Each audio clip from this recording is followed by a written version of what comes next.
Hi guys, we're gonna cook chicken feet sinigang. And this is the recipe. Una ay gayatin muna natin ang bawang. Bawang lang yung nabili ko kasi mahal yung sibuyas. Pangalawa naman ay hihiwain natin ang kuko ng paa ng manok dahil hindi ko kasi to napahiwa sa palengke. Kaya ayan, nagpapakahirap siya dyan.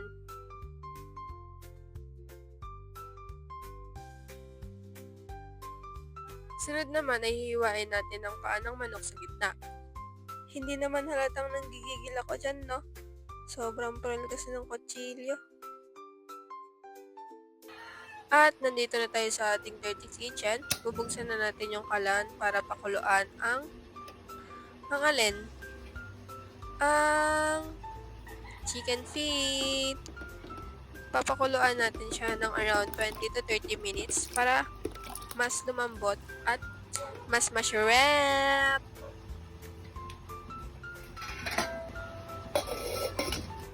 At ilalagay rin pala natin dito yung bawang para maghalo-halo na yung lasa. Hoy, di nakikita yung paglagay mo. Hoy!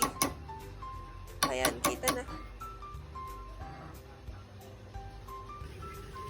At kapag kumukulo na, ay ilagay na natin ang green chili at ang ating kangkong. At pakuluan nyo lang siya ng 2 minutes. At kapag natapos na, ay ilagay na natin yung pampalasa.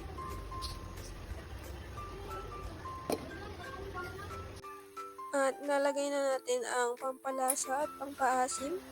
Ilalagay na natin ang nor cubes at ang ating sinigang mix. Konting asin.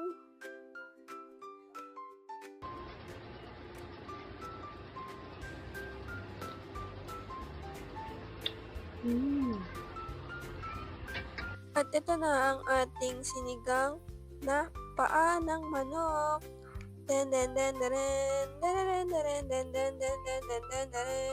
Thank you for watching.